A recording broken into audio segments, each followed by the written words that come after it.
Transition Awareness Breathing. Feeling grounded for both children and parents is essential for healthy living and learning. Join Eartha Powell on this series for tips and tools for creating a harmonious environment for learning. Transition Awareness Breathing will help you and your child find an individualized path to tackle change, promote lifelong learning, and discover new approaches to calmness. The season is changing. The leaves are changing. The garden has changed a lot since summertime. Monarch butterflies where I live are migrating to warmer climates. It's time for a change. But what does change really mean? What happens? Is change a bad thing? What is bad? On the other hand, what is good? But we do know it happens. Welcome to Transition Awareness Breathing Podcast. This is Eartha. I am so happy you're back. Thank you for joining me. Today, we're going to talk a little bit about change and contributions. But before we get started, I would like to thank Web Talk Radio for allowing me to have a platform to bring Transition Awareness Breathing Podcast to you. And of course, I would like to thank my producers, Mary Lou and Sam, for making it available wherever you are at. Let's get started. I'm thinking about a garden. Maybe it's a little personal. I have a garden. I like gardening. It took me a long time to develop what most people would call a green thumb. And to be honest, sometimes my thumb is not very green. And so that's what I want to talk to you about.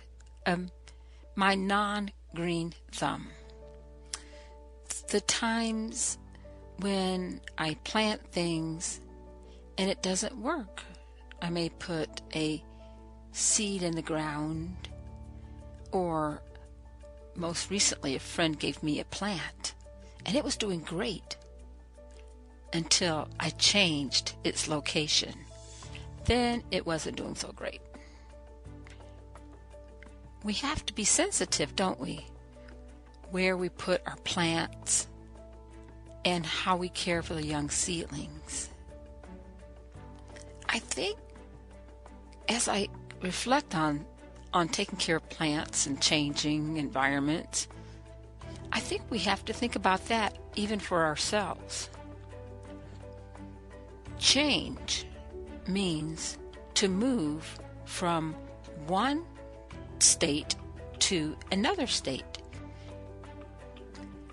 When we are in the midst of change and it's uncomfortable for us, we do something to resist the change, and that's pretty normal.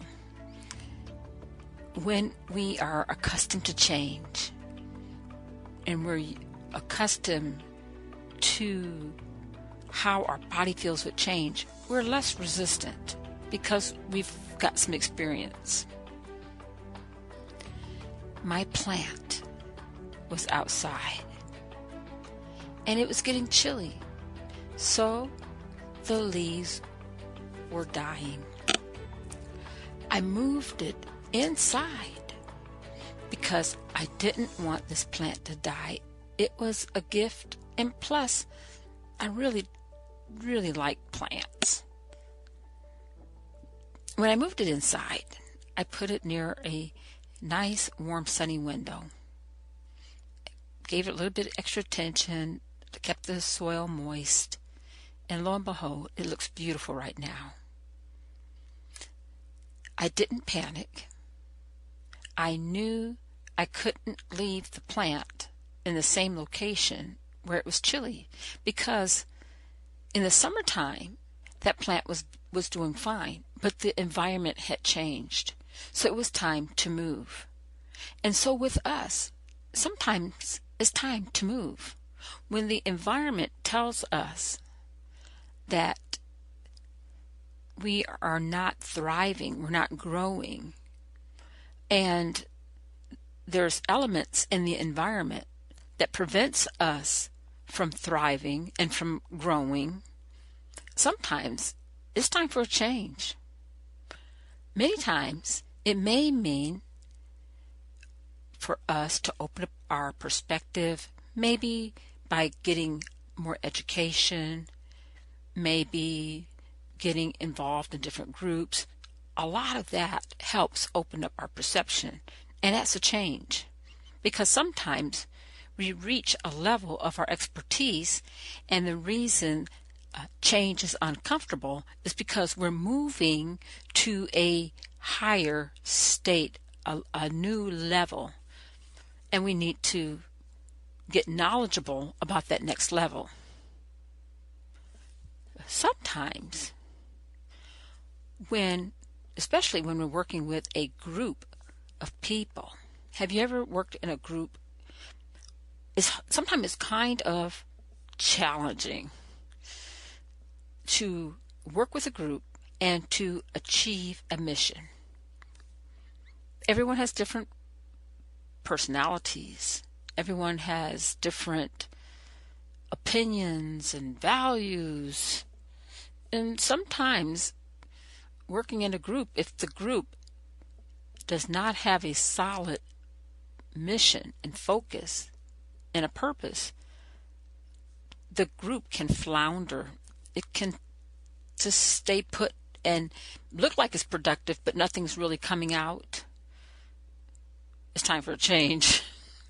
If you are in a group and you've been working in that group for several months and nothing is coming productive out of that group, it may be time to evaluate different ways things are being done.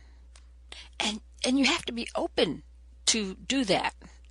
And that's a process, because we don't want to feel like we're a failure. We don't want to feel like I've been working in this team or I've been working in this group and nothing has come out of it and it's not my fault.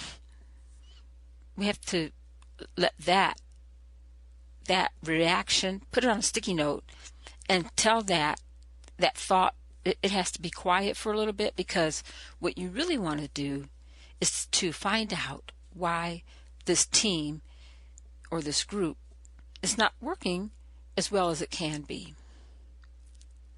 And so we want to look at the contribution of each member on our team, whether it's your team at work or if it's your team at school. A lot of students are working in a lot of different groups, and sometimes it's their first time. Maybe it's a science project. And sometimes it's the team within our own family unit. It's important to look at the contribution of each team member. If a team wants everybody to look and act like each other, everyone is the same way, that team, may I humbly say, is going to reach a point that it will not produce, because it will reach its limitation very quickly. If you have a more diverse team, your group will tend to be very productive if you know how to appreciate each member on that diverse group. This is what I mean by diverse. To appreciate each member for their differences. Some people will work really great with a lot of detail. Some people just want to get to the point. Some people need to kind of think things over. Some people will be very quiet. Some people will like to talk a lot. And if you have a lot of different personalities on your team, in your group, at your school, in your home, you have the best team ever.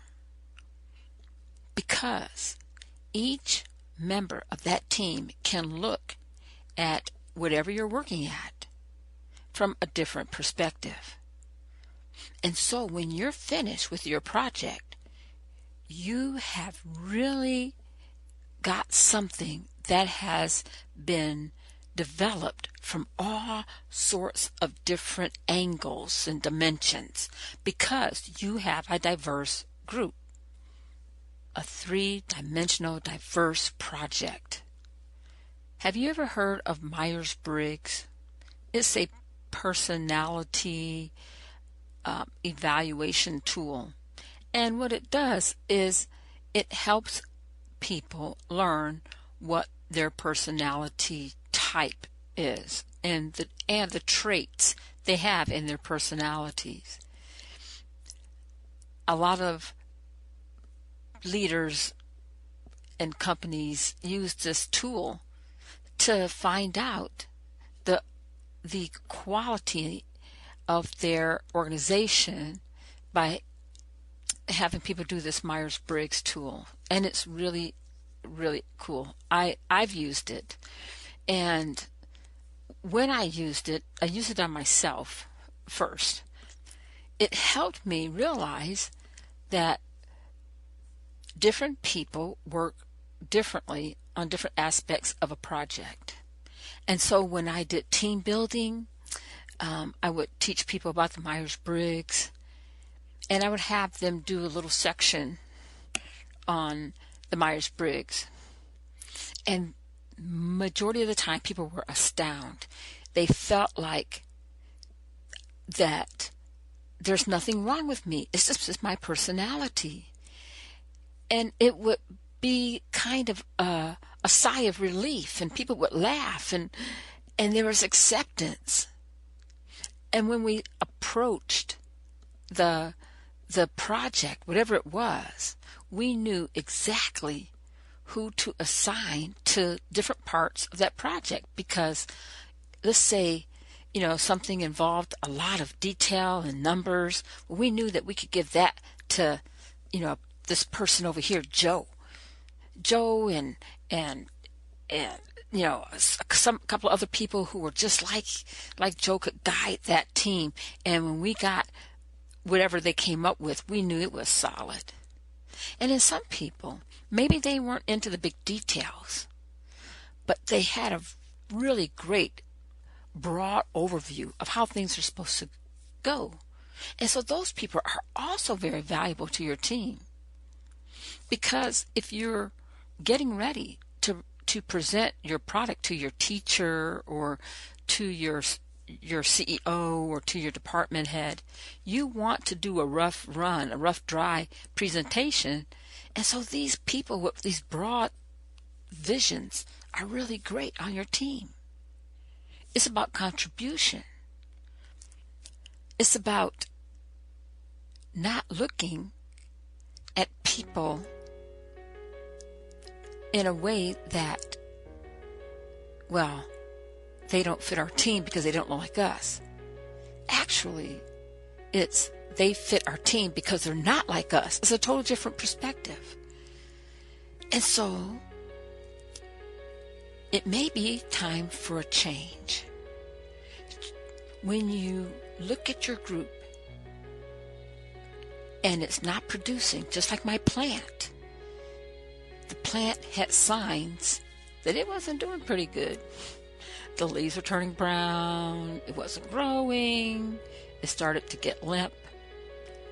If I didn't change something, that plant wouldn't be luscious and green as it is today.